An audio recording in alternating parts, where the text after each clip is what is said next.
Just make sure that Escalade doesn't leave Red Mesa. I'll take care of everything else, just bury the paperwork.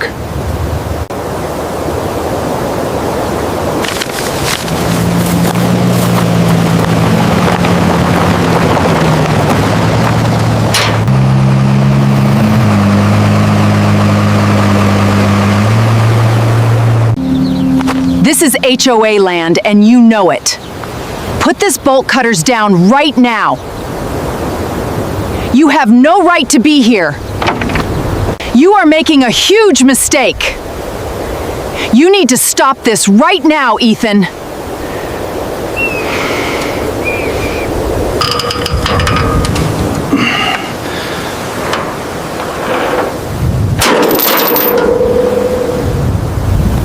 The day I inherited my grandfather's forgotten Texas ranch, I found a chain on the gate and a sign claiming it belonged to an HOA.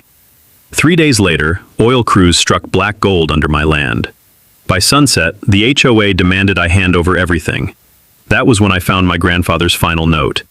If they find what's under this land, they'll come for everything. And after what happened next, I realized he wasn't warning me about oil. 3 days before the oil crews, before the HOA demands, before I understood what my grandfather meant, I was driving back to Dallas thinking my week was over. I was halfway there when the estate lawyer called. I almost let it ring out. Unknown number. Small-town Texas area code. Usually that meant spam or bad news. Turned out it was both. "Mr. Cole?" the man asked. His voice sounded old and careful, like someone who had spent a lifetime delivering news nobody wanted. "This is Howard Bell. I handled your grandfather's estate." That made my hands tighten on the wheel. My grandfather? A pause. "Samuel Cole passed away 6 days ago." I didn't answer. I hadn't spoken to my grandfather in 17 years. Not since I was 25. Not since my father and he had their final blow-up. Truth was, I barely knew the man. Only fragments. Hard hands, hard eyes. A rancher who spoke in short sentences and expected you to understand the rest. The kind of man who believed silence was stronger than affection. I remembered one summer when I was 12. My father dropped me off at his ranch for 3 weeks. West Texas in July. Heat so thick it bent the horizon. Wind that smelled like mesquite and diesel. Fence posts half rotted by sun and time. And my grandfather standing on the porch, staring across 200 acres like he owned the whole state. Back then I thought he did. That was the last good memory. After that, the family split. My father stopped speaking to him. Then eventually I stopped speaking to my father. Funny how bitterness gets inherited just like land. Howard cleared his throat. "He left everything to you." That actually made me laugh. "Everything?" "Yes, you'll need to come in." So I turned the truck around. 3 hours later, I was sitting across from him in a cramped office that smelled like dust, leather, and stale coffee. He slid the paperwork over. A property deed, probate forms, tax records, an old folded survey map, and a brass key. I picked up the key first. It was old, heavy, worn smooth in places by decades of use. "Your grandfather's ranch," Howard said. 240 acres. I stared at him. "Why me?" "He changed the will 2 months before he died." That didn't make sense. He had children. Howard nodded. "He excluded them." Then he pulled out an envelope, yellowed, my name written across the front in rough black ink. Just one word. Ethan. Inside was a single page, 16 words. "If they find what's under the land, they'll come for everything." I read it twice, then a third time. "What does that mean?" Howard shook his head. "Your grandfather wasn't much for explanations." That sounded about right. I held up the key. "What's this for?" Howard hesitated. He said if anyone ever asks for it, don't trust them. Everything about that meeting sat wrong. The note, the key, the timing, the silence. I almost sold the ranch right there. Would have been simpler. A forgotten piece of land in the middle of nowhere. Broken fences, old structures, property taxes. But that note kept scratching at the back of my mind. If they find what's under the land, find what? Oil? Water? Gold? Bones? Or maybe nothing. Maybe the old man had just lost his grip near the end. Still, something about it felt unfinished. Like he had tried to tell me something and ran out of time. So the next morning, I drove west. 6 hours into country so empty it looked abandoned by God. Flat land, dead grass, rust-colored dirt. Oil pumps moving in the distance like giant metal insects. The farther I drove, the quieter it got. By the time I hit the county road, I hadn't seen another vehicle in 40 minutes. Then I turned onto the dirt road leading to the ranch. And that's where everything changed. The gate was chained shut. Brand new chain, bright steel, fresh lock. Bolted to the post was a clean white sign with sharp black lettering. Property of Silver Creek HOA. I stared at it for a long time. That ranch had been in my family for over 60 years. Silver Creek wasn't even 30 years old. There was no legal way that sign belonged there. My stomach tightened. Someone had moved fast. Too fast. Like they knew my grandfather was dead before the obituary even ran. I stepped out, walked to the gate, touched the chain. Cold steel, still clean enough to smell like machine oil. Then I looked past it. Fresh survey stakes, orange markers, fresh tire tracks, drilling flags scattered across the southern ridge. Somebody wasn't just trespassing, they were preparing to dig. I walked back to my truck, opened the toolbox, and pulled out the bolt cutters.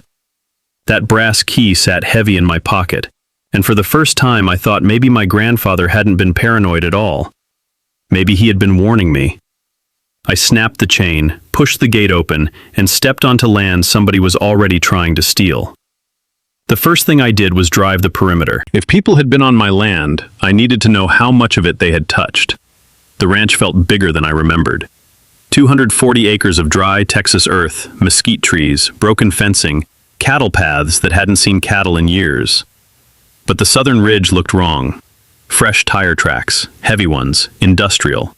Survey flags every 50 feet, yellow paint on the dirt, steel stakes driven into rock. Professional work, expensive work. Not the kind of thing an HOA throws together for landscaping. I crouched beside one of the stakes, stamped into the metal, Red Mesa Energy. That was the first real name I had. And names matter. I took photos of everything, markers, tracks, stakes, because if there's one thing I learned after 20 years in business, it's this. Paper trails matter, and so do footprints. By noon, I reached the ranch house, still standing, barely. Same porch, same sagging roof, same windmill frozen beside the well. But something felt off. Fresh boot prints in the dirt, cigarette butts by the steps, new truck ruts.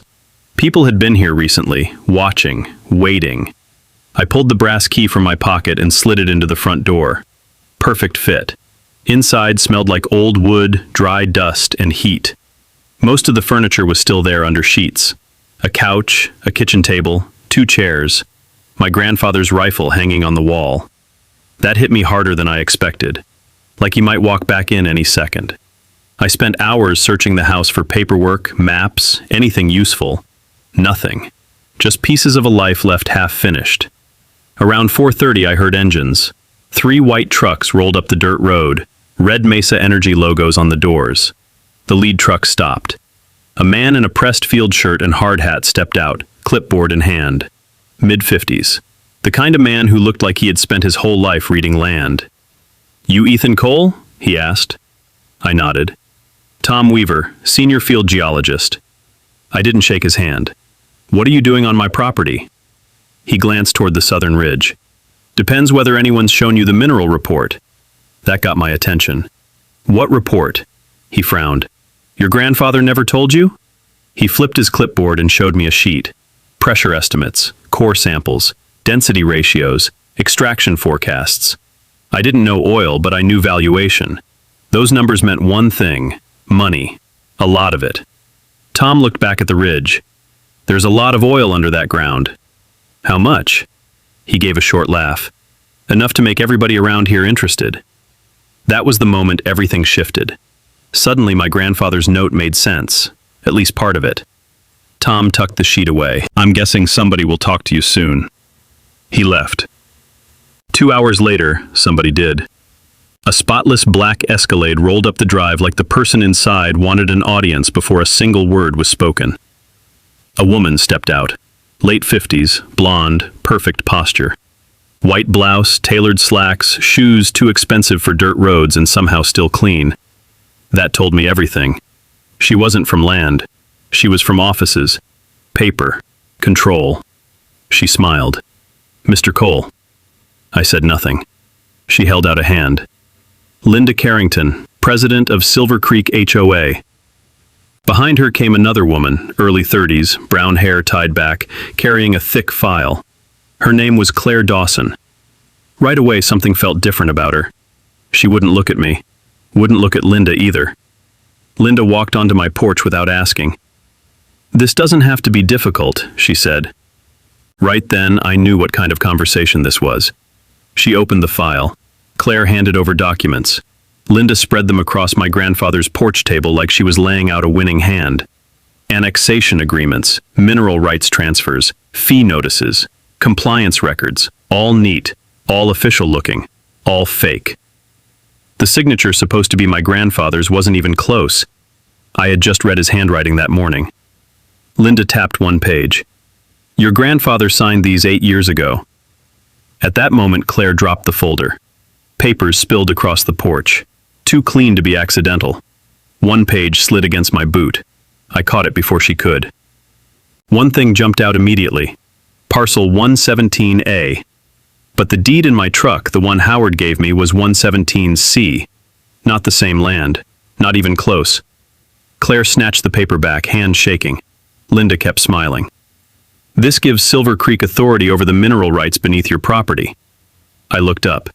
"And if I don't sign?" She took off her sunglasses. Her eyes were cold and steady. "Then things become complicated." I leaned back, looked at the fake papers, looked at Claire, then back at Linda. And for the first time, I smiled. Because if they were already forging documents, it meant one thing. They were desperate. And desperate people always make mistakes. Linda and Claire left just before sunset. I stayed on the porch long after the Escalade's dust had settled, staring at the paperwork they had left behind. Fraud didn't bother me. Fraud is simple. What bothered me was the speed. They hadn't tested me, hadn't waited, hadn't even pretended to negotiate. They came straight for the throat. That meant one of two things. Time mattered, or fear did. Inside, I spread Linda's documents beside my own. My grandfather's deed, the original county survey, tax receipts, old boundary maps. Every single one of Linda's papers referenced parcel 117A. Mine was 117C, different legal boundary, different ownership chain, different mineral records. They hadn't just forged paperwork. They had built a whole fake ownership structure using neighboring land records. That took planning, inside help. I photographed everything and scanned it all into my laptop. Around 8 that night, my phone buzzed. Unknown number, a woman's voice. "Mr. Cole, this is county records."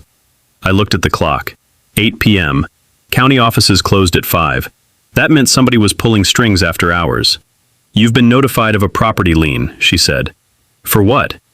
"Unpaid HOA obligations totaling $82,000. I smiled. Linda had been gone less than 3 hours. That kind of paperwork doesn't move legally that fast. 10 minutes later, I got an environmental review violation, then a road access restriction, then a local online community post with my name and picture accusing me of planning to sell to Big Oil and destroy the area. Just before midnight, I drove down to check the mailbox. Spray painted across it in red, "Go back to Dallas." 5 attacks from 5 directions in under 6 hours. I stood there in the dark staring at that mailbox and started laughing. Not because it was funny, because it was obvious. And obvious is useful. Back inside, I poured bourbon from an old bottle my grandfather had left unopened and sat at the kitchen table. An old business partner used to say, "When people attack from one direction, they think they're stronger. When they attack from 5 at once, it means they're afraid." That night, I believed him. I called Sandra Vance, the best land attorney I knew in Texas. She answered on the 3rd ring. "Ethan?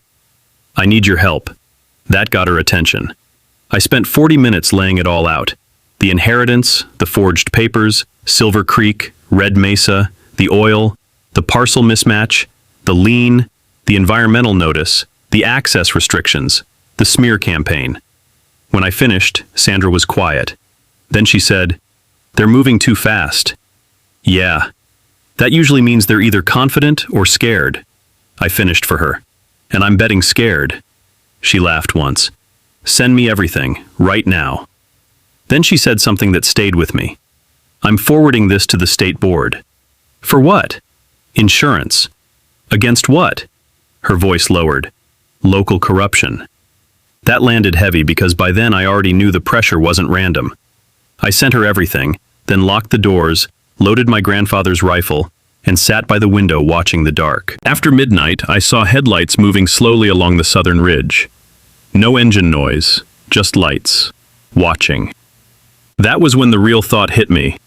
If they were already this afraid of me, what had my grandfather been sitting on all these years? I didn't sleep much. By sunrise, I was back at the kitchen table, coffee, papers, laptop, staring at the parcel numbers again. 117A, 117C, one letter. That was all. I called Sandra. She answered fast. "Tell me you slept." "Not even close." I told her about the parcel mismatch.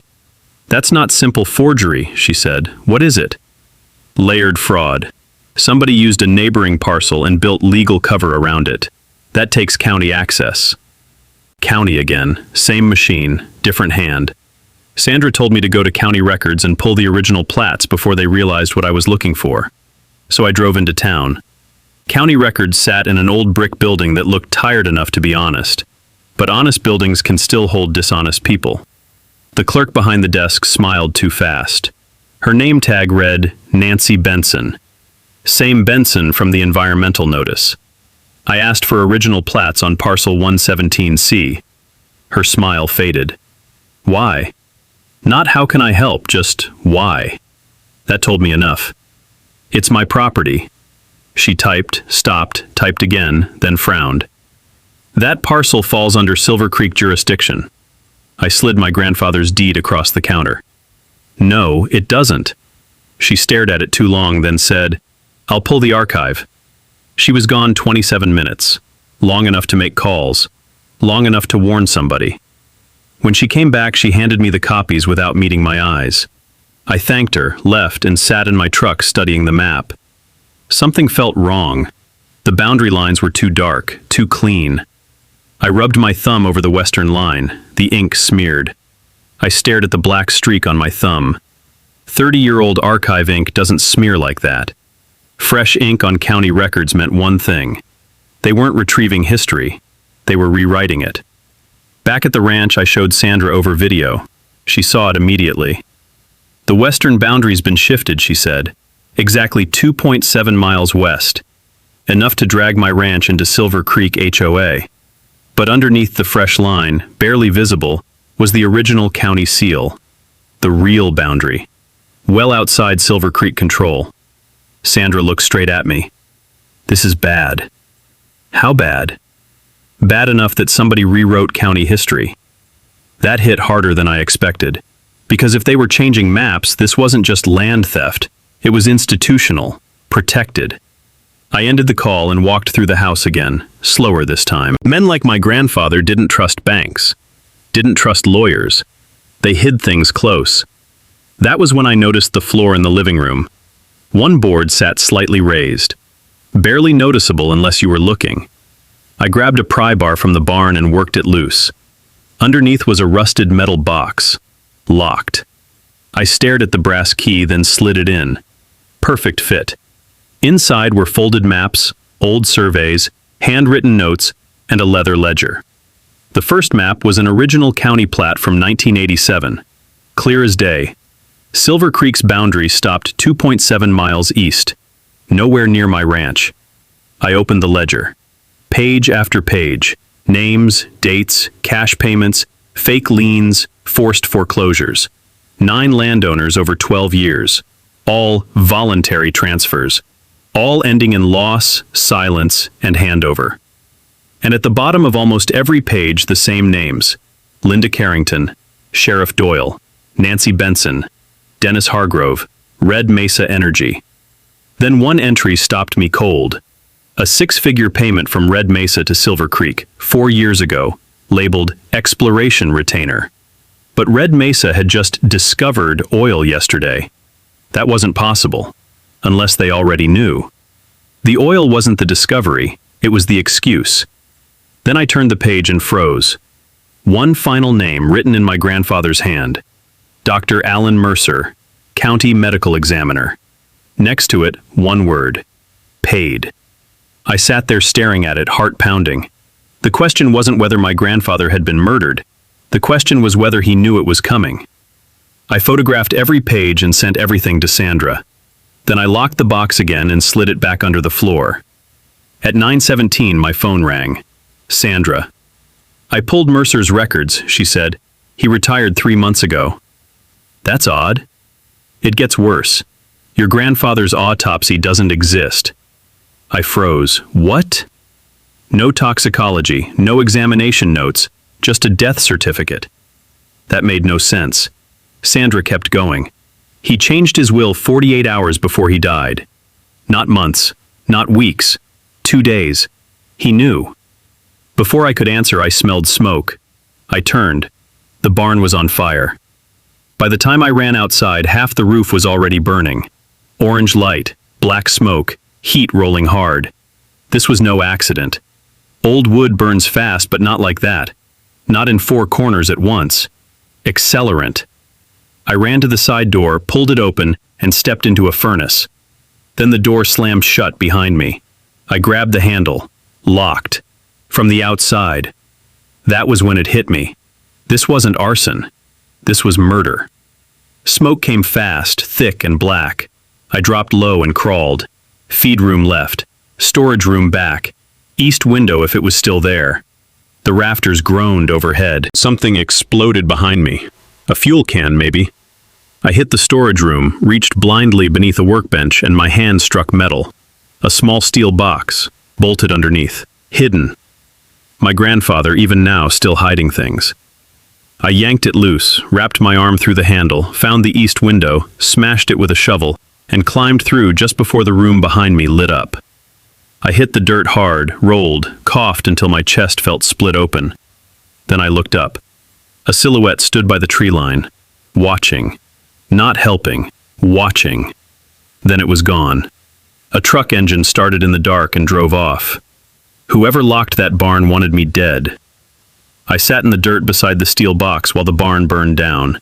The brass key opened that box too. Inside were a VHS tape, a flash drive, and another envelope with my name on it. Inside, one sentence. If I die suddenly, do not trust the county.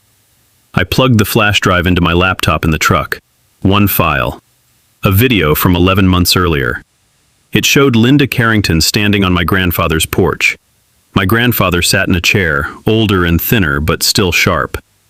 Linda leaned toward him and said, "Sell now, Sam, or we'll make this place impossible." My grandfather spit at her boots. Linda smiled. "Then we'll wait." The video ended. That line stayed with me. Then we'll wait. Wait for what? For him to die? For me to inherit? For the next weak link in line? The barn burned for 2 more hours. I never called the county fire department. I didn't trust them. Not anymore. By sunrise, half my grandfather's life was ash. Sandra arrived around 8. She walked the burn site, knelt, sifted through soot, then looked up. "Accelerant," she said. 4 ignition points. That confirmed it. Planned. Deliberate. I showed her the flash drive, the letter, the ledger, the maps, the payment records, Mercer's name. She said very little. That worried me more than panic would have. Finally, she closed the ledger and looked at me. "This isn't an HOA land grab." "No?" "No, it's organized." Before she left, she said, "I sent everything to state investigators." "All of it?" "Every file." "Good." Around noon, Walt Granger showed up in an old blue Ford pickup with rust chewing through half the body. He sat there for a while before getting out. That told me he was nervous. "You saw the fire," I said. He nodded. "Whole county did." We stood in the wind for a minute, then he looked at me.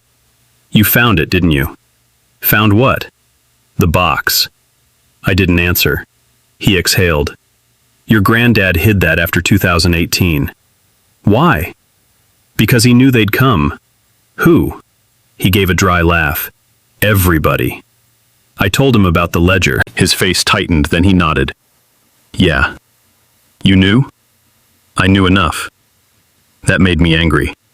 Enough to do what? Watch? He took that without defending himself. Your granddad trusted me enough to hide things. That mattered.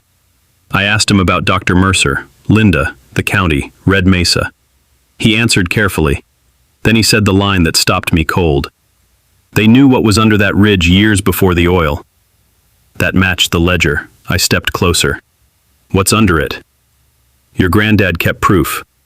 What proof? Core samples, old drilling records, from before Red Mesa ever showed up. My pulse kicked. Where? Not here. Then where? He rubbed his jaw. He made me hide them. Before he could say more, headlights rolled slowly past the gate. A black SUV, tinted windows, too slow to be casual. Walt froze. They're watching, he said. The SUV kept moving. Walt stepped back. I'll bring you the records tonight. Why not now? Because if they followed me here, they'll follow me back. Then he left. Too fast. Didn't even finish his cigarette. By 5, he still hadn't returned. By 6, he wasn't answering his phone. By 7, I got a text from an unknown number. It was Claire. Walt knows too much. Be careful. I called her. Straight to voicemail. Again, nothing. I drove to Walt's place. Front door open, lights on, house empty. Kitchen chair overturned. Coffee spilled on the floor, still wet. Outside, near the road, I found his truck halfway down a ravine. Driver's door open, windshield cracked, blood on the seat. A lot of it. No Walt. No body. I stood there staring at it when my phone rang. Unknown number. A man's voice, calm and cold. You should have sold. Click. That was when I understood the shape of it. This wasn't intimidation anymore. This was cleanup. And now I was next. The next morning, 4 Black County SUVs rolled through the broken gate. No sirens, no urgency. Sheriff Doyle stepped out last, papers in hand. Ethan Cole? He asked. I said nothing. He held up a warrant. You're under arrest. For what? Arson, trespassing, destruction of Silver Creek property. I almost laughed. My barn, my land, my fire. I took the warrant from him and read it. Wrong court seal, wrong county code, wrong judge format. It wasn't just fake, it was rushed. That made me smile.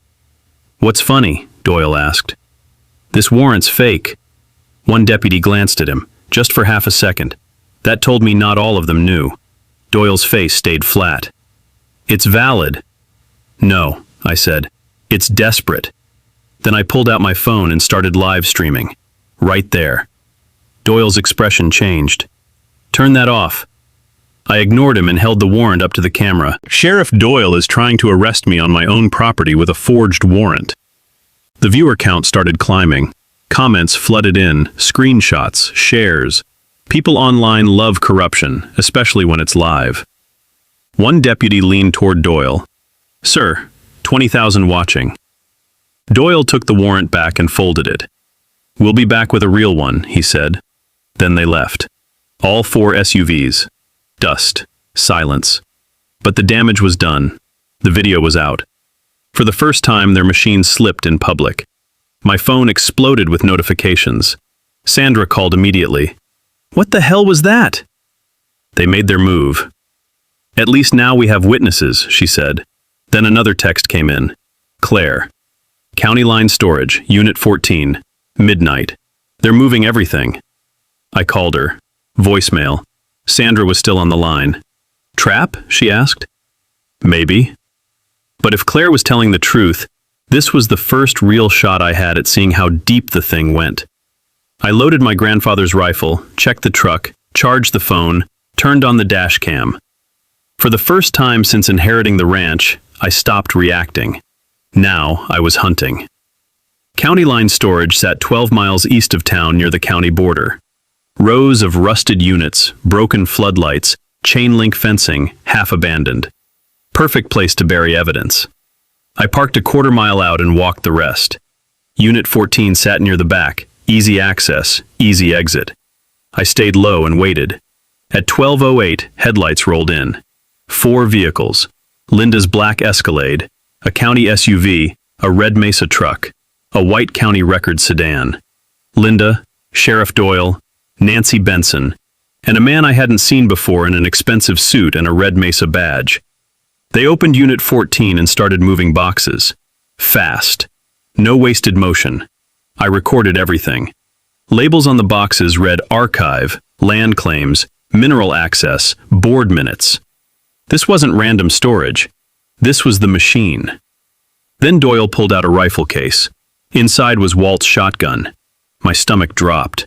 Walt had been here. Recently. Then I saw Linda hand the Red Mesa executive a folder. He opened it. Contracts, payment ledgers, one file stamped, Project Apex. That name again. Same one from my grandfather's ledger. The executive flipped it open. Even from a distance I could see numbers, big ones, billions. Oil didn't move like that. Not here, not under an HOA. Nancy said something I barely caught. He's already got the maps. Linda answered. Then tonight ends it. That line sat heavy. Tonight ends it. Me.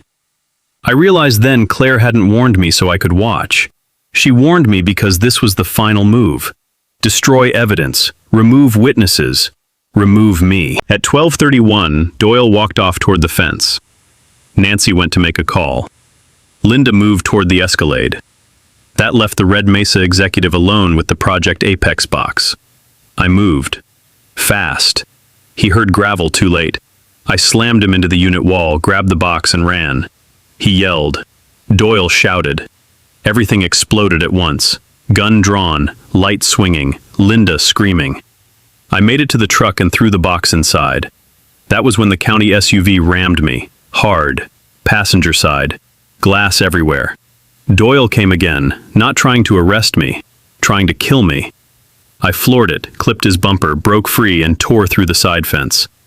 3 vehicles chased me 6 miles down dirt roads, no sirens, no backup, because this wasn't law. This was cleanup. I hit an old irrigation ditch at speed. My truck cleared it. Doyle's SUV didn't. I saw it nose first in the ditch. Linda's Escalade stopped. The Red Mesa truck stopped. Nobody followed after that. Too risky. Too public. I didn't stop driving until I reached the ranch. Then I opened the box. Inside, board minutes, land transfers, payment records, old surveys, and the full Project Apex file. I opened it. Red Mesa had been funding Silver Creek HOA 5 years before the oil discovery. One memo read, Oil survey remains useful cover. Another, Phase 1, Acquire Ridge Access. Over and over the same code name appeared, Project Apex. Estimated value, $3.8 billion. No mineral listed, no resource named. Just one line buried deep in the file. Target material confirmed beneath South Ridge. Maintain secrecy until consolidation complete. I read it 3 times. My hands were shaking. Oil wasn't the prize. Oil was the cover. Whatever was under that ridge was worth killing for. Around 4:15 in the morning, Sandra arrived. She looked at the tire tracks, the damaged truck, the broken fence, then at me. You look terrible. Long night. She read fast. Board minutes, payment records, Project Apex. Then she looked up. This is enough. For what? To break them. But only if we move now. That morning, Sandra filed emergency motions for fraud, forgery, illegal annexation, unlawful seizure, county records tampering, and attempted violence. She attached everything. The fake warrant, the barn fire evidence, the altered plats, the video, the storage footage, and the Project Apex files. By noon, Judge Keller granted emergency review. Faster than I expected. Sandra told me why. The live stream forced their hand. At 2 o'clock, the county courthouse was packed. Locals, reporters, phones up. Inside, Linda sat in a white suit like none of this touched her. Doyle beside her, Nancy behind them, the Red Mesa executive Victor Hale at the far end with corporate counsel. Sandra leaned toward me. "Stay calm." I looked at Linda. She tried to burn me alive. "Exactly," Sandra said. "Stay calm." Judge Keller entered, older, sharp, no patience. Good. Sandra opened clean and fast. Forged mineral transfers, altered plats, illegal HOA annexation, fake liens, false arrest attempt. Linda's lawyer objected constantly. The judge overruled most of it. Then Sandra handed up Project Apex. Judge Keller flipped through the file and stopped. "What is Project Apex?" she asked Victor Hale. He stood. "A confidential exploration initiative." "For what?" He didn't answer. That mattered. Then Sandra played the porch video, Linda standing over my grandfather. "Sell now, Sam, or we'll make this place impossible." The room went still. Linda didn't move. Doyle did. That was who I watched. Guilty men always react to surprise. Sandra pinned up the forged warrant, the smudged county map, the ledger, Dr. Mercer's name, and the storage footage. Then she asked the question that had been hanging over everything. Why was Red Mesa funding Silver Creek 5 years before any public oil survey? Silence. She asked again. Nothing. Then the courtroom doors opened. State investigators, 6 of them. Dark suits, badges. Sandra had been right. She had sent everything days earlier, and after the live stream, they moved. The lead investigator walked straight to Judge Keller and handed her a sealed folder. She read it, face hardening by the second. Then she looked at Doyle. "Sheriff Doyle, stand." He didn't. 2 investigators pulled him up and cuffed him. The room erupted. Then Nancy Benson, then Victor Hale, then Linda. She stayed calm until the cuffs came out. That was when her face finally cracked. She looked at me with pure hate. "You have no idea what you've done." Judge Keller froze all HOA authority effective immediately, voided Red Mesa's claims, suspended every county action against my ranch, and ordered full seizure of records. Just like that, the machine collapsed. But as they walked Linda out, she looked back and smiled. "You still don't know what's under your land."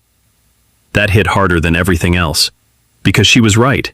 I had won the fight, but I still didn't know what the war had really been about. 4 months later, Silver Creek HOA no longer existed. Not legally, not financially, not publicly. Judge Keller's emergency orders became permanent injunctions. The state seized everything: records, accounts, transfers, forged deeds, fake liens. Once investigators started pulling the threads, the whole machine came apart. Sheriff Doyle was indicted on conspiracy, fraud, attempted murder, and evidence tampering. Nancy Benson took a deal. Dr. Alan Mercer wasn't retired at all. He had been placed in protective custody after falsifying death paperwork on multiple landowners, including my grandfather. Victor Hale disappeared for nearly 2 weeks before federal agents caught him near the New Mexico border. Linda Carrington fought hardest. Of course she did. She built the machine. But even she folded. Paper trails don't lie, and hers stretched back 15 years. 9 stolen properties, 3 suspicious deaths, 2 fires, 1 county office compromised. The papers called it the Silver Creek scandal. But none of that mattered most to me. What mattered was Walt. He was alive. Barely. State investigators found him in an abandoned hunting cabin 40 miles north. Broken ribs, concussion, dehydrated, handcuffed to a radiator, but alive. When I saw him in the hospital, he looked smaller, older, like survival had cost him years. He gave me a weak smile. "Told you they'd kill for it." I pulled up a chair. "Kill for what?" He laughed, then winced. "Still don't know?" I shook my head. He looked disappointed. "Thought you'd have figured it out." "Where are the records?" He shifted in pain. "Never carried them." That stopped me. "What?" "Your granddad taught me better." "Then where?" He looked at me.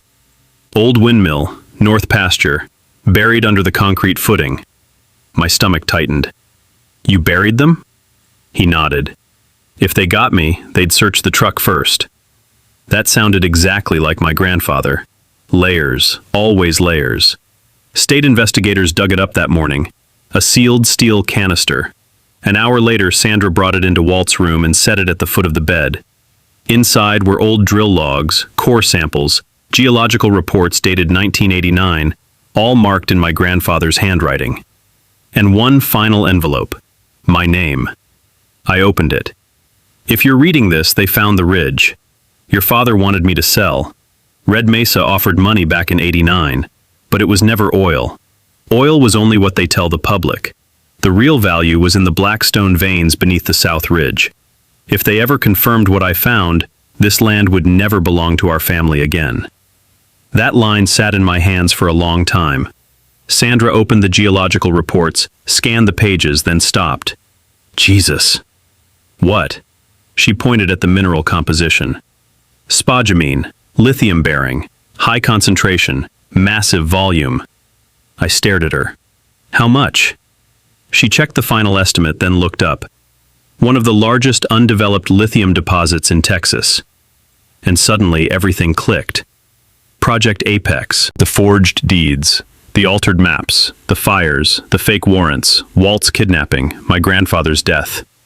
They weren't chasing oil. Oil was the cover.